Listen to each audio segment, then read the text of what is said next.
Goan Dain from Keswick Village. This is the Rorschach Arctic Update from the 10th of September 2024. A quick summary of what's going down north of the Arctic Circle. Russia's economic struggles continue to take their toll on the country's development ambitions. On Wednesday the 4th, the Interfax news agency said that the Russian state energy company, Gazprom, is postponing several major offshore exploration projects in the Arctic. According to the financial group Russian Accounting Standards, last year, Gazprom reported its first net loss in 3 decades, losing about $7 billion. Now, the company is losing almost $300 million per day. The impact of sanctions and the inability to sign a trade deal with China have stalled Russia's vast Arctic ambitions. Economic sanctions against Russia have been working, and the U.S. isn't stopping anytime soon. On Thursday the 5th, the U.S. State Department announced it is imposing additional sanctions to specifically target 2 entities and 2 vessels connected to Russia's Arctic LNG-2 project. In recent weeks, a number of foreign vessels have been seen attempting to secretly travel through the Arctic Ocean to assist Russia in trading natural gas internationally. It is these vessels and their owners that are subjected to new U.S. economic sanctions, along with several Russian-based companies involved in the development of future Arctic energy projects. Even though Russia is struggling economically, the Russian government still plans to invest heavily in developing its Arctic. According to a government press release issued on Thursday the 5th, Vladimir Putin spoke at the Economic Forum and announced his government is investing over $1 billion to create a series of new cities across the Russian north. The government's plan aims to kickstart population growth and economic development in the Arctic in order to support the oil and gas industry, which is so valuable to Russia. In more news about Russia, journalist Ben Taub reported on espionage on the Arctic border of Norway and Russia, which focused on preparations for a nuclear conflict. In his piece, he talks about his experience in the Arctic and how Russia has been using the town of Kirkenes in Norway as a laboratory to test intelligence operations, which the country then used across Europe. Taub also mentions what's going on the other side of the border, in the Kola Peninsula, which has nuclear weapons storage facilities and nuclear submarine ports. To read Taub's analysis, check out the link in the show notes. Finland, Sweden, and Norway are all struggling to develop their own northern regions. On Wednesday the 4th, at the Arctic Frontiers Abroad conference, Andrei Meniev, a researcher at the High North Center for Business, outlined the core issues facing the region. He revealed that many major cities across Europe's Arctic are facing a significant population decline in the number of working-age people. Meniev believes the Arctic still relies on traditional industries such as mining, and to retain and grow a younger demographic, the region will need to embrace its potential for renewable energy and technological innovation.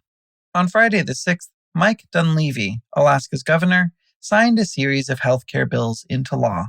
The most impactful law is the Senate Bill 45, which cuts out the need for health insurance to be involved in routine medical appointments. Instead, a flat fee will be paid directly to the patient's provider. The goal of the bill is to reduce the administrative burden for doctors and patients and remove financial barriers to accessing routine healthcare. It wasn't all positive healthcare news in Alaska. On Wednesday the 4th, Dunleavy vetoed a bill that would have made birth control more accessible to Alaskan women.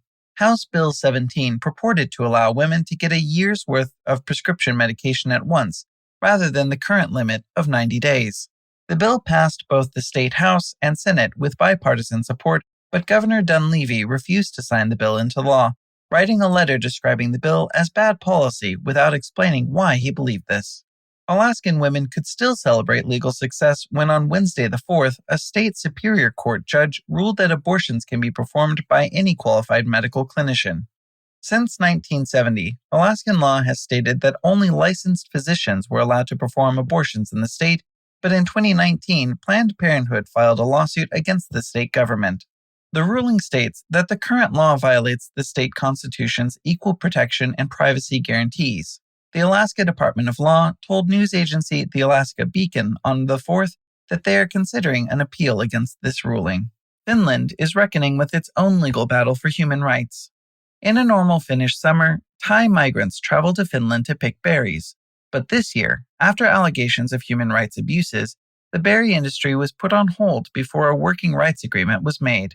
However, on Tuesday the 3rd, Finnish news agency YLE reported that the trial of 2 people charged with human trafficking berry pickers into Finland began in a court in Lapland. The defendants are the CEO of one of the berry companies and his Thai business partner, who allegedly overcharged migrants to indebt them to their company and force them into labor. The trial is expected to take 6 months and could lead to prison sentences of up to 4 years.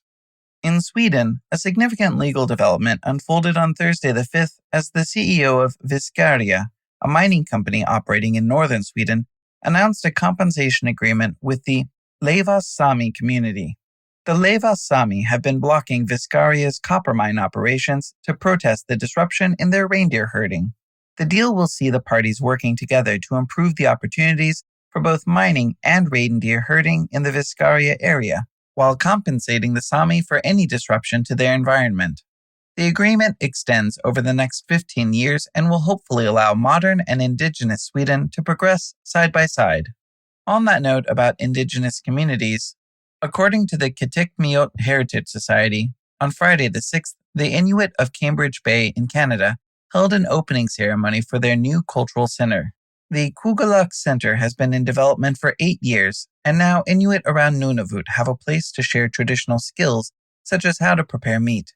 In addition to teaching the youngest generation traditional knowledge, Kugaluk will hold a training program for new elders to ensure the Inuit of Nunavut have a secure future. Over in Norway, the otter is making a remarkable comeback. The Norwegian Institute for Nature Research reported on Friday the 6th that otter populations are thriving after nearly going extinct in the 1980s due to excessive hunting. Native to Norway, otters were almost replaced by North American mink introduced by fur farmers, which wreaked havoc on local bird populations. Reintroduced otters in northern Norway have since outcompeted the mink, leading to a decline in the invasive species. The Institute's report confirms that as otters reclaim their habitats, local environments are improving, and seabird populations are recovering from the ecological disruption caused by the mink. However, some Arctic animals aren't recovering. In a scientific study published on Thursday the 5th by the University of Gdansk, a team of scientists has been tracking the population health of the little auk in western Greenland. According to the study, the little auk spends its life both on land and sea, so it is crucial to moving biological matters across the Arctic. Yet the once thriving population of over 12,000 birds in the 1970s has plummeted to only about 50 birds today. Even though the exact cause of this decline is unknown, the study believes that climate change is hurting the main food source of the little auk, and there is a chance this small but important bird will soon disappear entirely from western Greenland.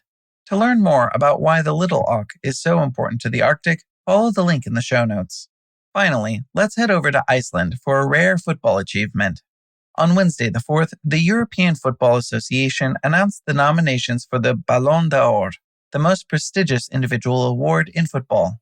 Glódís Perla Vigosdóttir, the captain of Bayern Munich and her national team, was the first Icelander to ever be nominated for the award, while the Spanish playmaker Aitana Bonmati is the favorite to win the award. Vigosdóttir's nomination shows that Iceland is on its way up in the world of football. And that's it for this week. Thanks for tuning in to the Rorschach Arctic Update. You can find us on your Spotify, Apple Podcasts, and all other platforms as the Rorschach Arctic Update. Adiós.